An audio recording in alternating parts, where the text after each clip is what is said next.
Hey guys, welcome to the week 10 announcement video. So there's a couple things I want to show you, so that's why I'm doing a screen share. So let's kind of just go through it real quick. I just wanted to kind of go over a couple of things real fast. So this week, of course, you guys are learning Photoshop, which is going to be really exciting. Um, oh, in case anybody was wondering, my wife still hasn't had the baby. So if she doesn't have the baby before Wednesday, we're gonna go in and have her induced. So Wednesday, I'm not gonna be the easiest to get a hold of. So definitely make sure you get a hold of. Try to send me messages and stuff before Wednesday. I'll still do my best to come on at least once on Wednesday. Check my email. Check the question answer section on here on iLearn. But best thing is if you can get a hold of me before that, and if I don't respond, answer phone calls, answer texts or emails right away on Wednesday, then that's probably the reason. Unless it happens tonight or tomorrow, so something will happen. But so kind of scrolling down here. Oh, just so you guys know, this video right here is from week 5. So if you watched the sketching introduction before, you don't have to watch it. I'm just leaving it there since it relates. It's kind of an introduction to sketching, but also kind of like some of the concepts of doing the draft. So you don't have to worry about it too much. So let's just jump down here. So there's a couple things I wanted to point out. So right here, helpful Photoshop videos. So in the past with Illustrator, they didn't have any in there. There are some in here, and there will be more in the future. Some of the instructors right now are actually making some, and they're getting added in. Sorry that, so that you might end up finding more as time goes on, and then like next week when you're maybe working on your project for the draft, and then next week maybe you can still come back here and find some helpful stuff like right here. Troubleshooting problems, how to use the quick mask tool, guides, which are a cool tool, selecting hair or other fine objects. This is a really good one for when you're cutting out something. So there's some great videos there under helpful Photoshop videos, and there will be more. If you come to the Photoshop worksheet, it's just like before. Download it. That's why I usually try to click on these before. Sorry, I forgot to do that before with this one. So with the Photoshop worksheet, just download it right here, or right here. Download it, and then here are a list of videos walking through all the steps. Please make sure you follow them and complete all of them, so I don't have to dock you any points for not completing them, and complete them as accurately as possible to not lose points. And then the very last thing you're gonna do, I could even pull it up here. I have it open right here, right? So you're gonna be going through, follow all the steps and the videos, and then the final thing you're gonna do here at the very bottom is here's an example. Oh, sorry guys, come on, come on. There we go.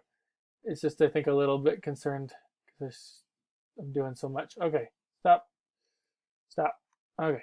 So right here you can see this is kind of the example of what you will be creating. So specifically you're going to be cutting out this llama head or alpaca head and putting out the person. So you're going to make the ad right here. Okay, this is where you make the ad. Right here are the 2 pictures that you use. Okay, so just make sure you move these pictures up, position them, place them, do it, and then add in, I guess, the alpaca my suit wording and stuff right there. Okay, so let's see here. Come on. Okay. Okay, so that's what you're gonna have to do. So follow all the steps. It's really great. Photoshop is an amazing program. You can do so much with it. I use Photoshop for pretty much all my illustration work right now. I love illustration or Photoshop. I also love editing photos in Photoshop. I love designing small, like say like a little. I like when I was doing a photography business, I would design my little Christmas photo cards for like a family would send out in Photoshop. It's just one quick little design. So there's a lot of cool things you can do with Photoshop. Don't get over there's so much tools and things like that. Don't worry about it. Just take it slow. Learn it by going through the videos and through the worksheet. And then after doing that, then maybe play around and experiment with it a little bit, and especially as you're doing your draft, and that should help you get more familiar, get really comfortable with Photoshop. So the last thing here, so that's what's due Wednesday, right? So due Saturday is your creative ad draft. So you guys should already have from last week, from the second thing you did, right? can't remember what it was called, creative thinking assignment. I can't remember. It's not the report, the second one last week. You already went through and did a lot of this stuff. So when you go into and get the template and work on your draft, a lot of it you've already got. You already should have a really good idea, hopefully, who your audience is. And if you don't, then you want to spend a lot more time thinking about that. And you're going to be you use the generator. I'm not sure where they have. Oh, here it is. You should have used this generator already to figure out who your demographic is and everything like that. If possible, use the same one. Don't do this twice. So go through and do that. Use that to help you. I mean, you're supposed to have 3 sketches of your idea, so 3 different versions of that same idea, one idea. Well, or 3 suggestions for your ad. You already have done 3 different sketches, so you can take some of those and then do 3 of each one of those. And so, you have a lot of this already kind of set up. So just make sure when you're filling out this template, one thing I've noticed people get wrong is they don't fill everything out. So please make sure you follow each step exactly. Make sure you submit a PDF copy of your draft here, as well as a PDF copy of the draft report. So there's those 2 things that should be posted, as well as posting to Facebook, including a screenshot of that, including a screenshot of your colors, color scheme that you're picking, right? Like actually what the colors look like, all that stuff. So one thing is, so with this project, remember what you're doing is you're coming up with advertisements for some kind of a boring household or office product, right? And you're trying to make it interesting, and you want to do something that's like symbolic and or non-literal.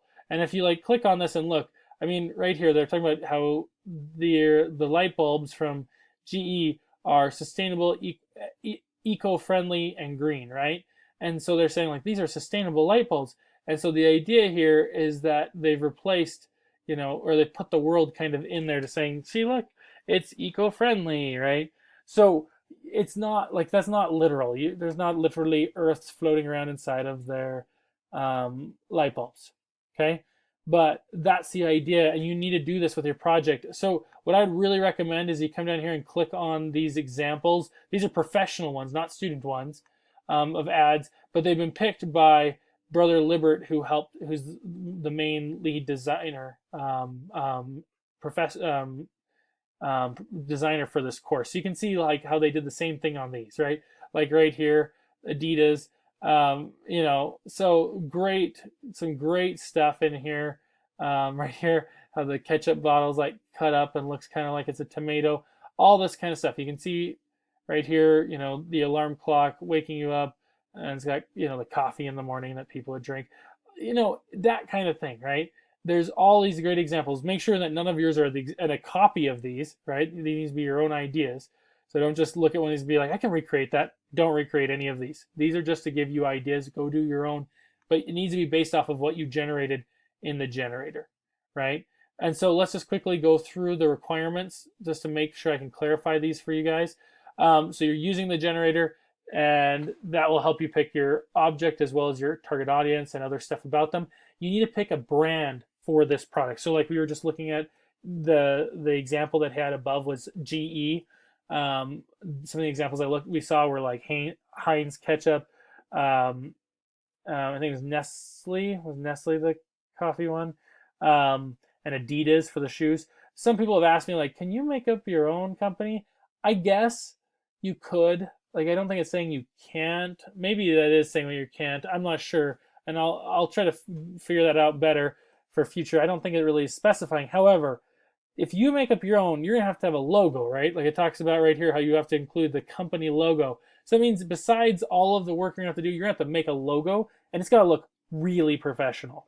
Okay, if you're doing it yourself, you gotta make it look super professional, and you're gonna have to figure out some stuff about the brand and write it up and figure it out so this is a real kind of company and not just like completely like, oh well, it's just general. See, that's the problem if you're trying to make it up, is you gotta get really specific and kind of almost create an imaginary company.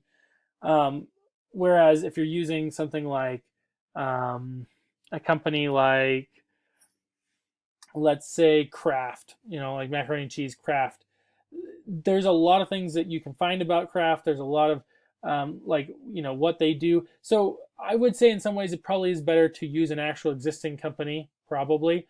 It's not like it doesn't say you have to, but I would probably recommend it. It talks here about like how you got to find the logo, see the course fair use guidelines. if you go online and you search for the name of the company and logo, often don't go to the images section because you'll find lots of images there, but they're not ones that you're really allowed to use sometimes, or good quality ones. You want a good quality version.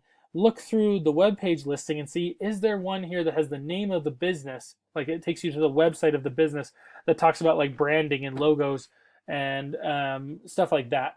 Because that will take you to a page where they have all these copies of their logo, and they usually will say, hey, these logos are for use in this and this and this. And so you might be able to find one that is like you're allowed to use of theirs.